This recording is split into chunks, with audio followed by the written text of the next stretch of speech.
Good morning mga kalapatids. Nag-voice record lang muna ako ngayon dahil wala pong microphone yung video ko ngayon. Kaya maglilinis po ako. Tingnan niyo po yung mga ibon. Inakay ko pala. Yan.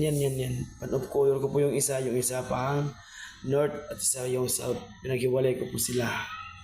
Yan po yung mga ipot nila sa ginagamit kong probiotics. Yan po. Tingnan niyo po. Yan. Nilinisan ko na po yung mga nila, mga ipot nila. Hindi ko lang pinakita ko sa inyo kasi baka may kumakain, nakakaya naman. Excuse me po sa kumakain po. Magpapapogi pa ako dyan. Wow. Sana all. Tumayo at magsisimula na po kung kunin yung mga ipot nila. Ganyan po ako kada bawat umaga. Yan po ang ginagawa ko sa kanila. Kasi dahil iwas sakit po, lalo na ngayon tag-ulan. Minsan umuulan, minsan hindi. Kaya doon ako na sa mga alaga ko. Concern po ako sa kanila kasi ko sa kanila, nalilibang, diyan ko sila nalilibang yung sarili ko. Yung iba naman, tumingin pa ako sa camera. Dito, tingnan daw. Tingnan nyo daw. Tapusin ko lang po yan. Dahil sa ganun, para mapalabas ko po yung mga ibon ko. Kung paano ko po sila palabasin dyan. Tapusin ko lang po yan, ha? Wait lang po mga kalapatids.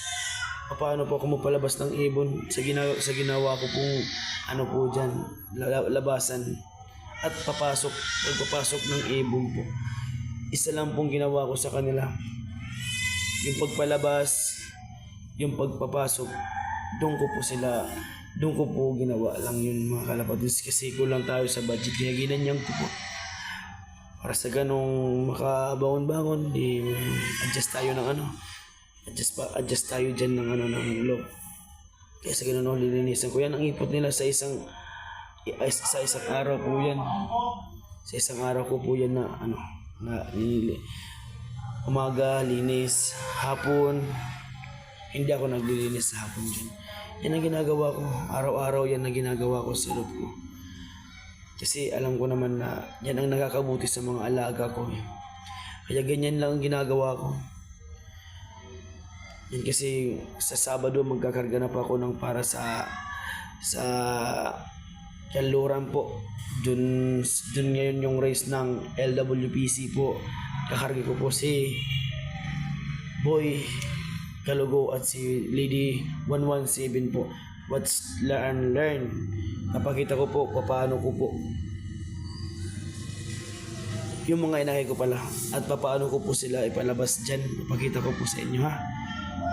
Please watch this one. Yan mo ko muna yung camera kasi tapos yan di ba? Yan open the door please the lock.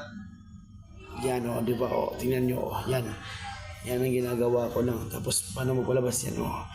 Iniisa-isa ko dyan. Iniisa-isa ko. Ayaw pa kasi hindi talaga sila sanay kasi bago pa lang yung mga YB yan eh. Yung pinakamatanda dyan sa kanila, mga 3 months old po dyan. Yung pinakamatanda po. Yung pinakamatanda po dyan sa kanila, yung 3 months old. Yan lang pinakamatanda dyan sa kanila. Iniisa-isa ko lang po sa kanila dyan kasi puro po sila mga YB. Yan lang ginagawa ko, isa-isa po. Kasi kapag binibigla mo sila, syempre naman natatakot sila. Yan po si Way Ron. Yan po, tingnan mo. Dilak mo na naman.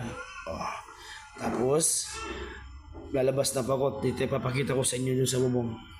Ha? Lalabas na pa po. Yan. Lalabas na pa ako sa loob. At ipapakita ko po yung mga alaga ko na kung nasan sila nag-viewing po. Yan. Yan po ang mga binibining maridim na panalangin ko. Yan po sila. Nandyan po. Uy.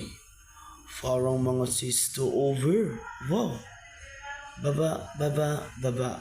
Taas. Kimbot. Yan. Bago lang pong hiwala yan yung isa. Yung dalawa yan po natitira kong breeder po dyan sa Flyers Loop kasi wala pa akong para sa kanilang bakante na breeders kids ko po. Kaya yan po yung loob ko po yan. Diyan po sila nag-viewing po. Yung poste na yan, hindi nila nag-ano yan, hindi sila pumupunta dyan kasi mainit daw. Dito sila kasi parang talagang sila dyan sa mangga na yan. Presko daw eh, umiinit at lumalamig. Parang mall engineer fair. Joke lang mga kalapatis, yan po lang po sila. Pagagpak sa mga pakpak nila po. As if mga pikpik ice mga pakpak pala nila. Yan po. Diyan po lang po sila tumatambay. Diyan naman, lipad naman. Hindi ko po sila pinapa-stay. Mga kalahating oras po na nandyan na sila. Kaya dito na po magtatapos yung video ko po. At huwag nyo nang kalimutan na subscribe, yung Marvin TV. Lakaba. Just it. Bye-bye. Please subscribe. Click on notification.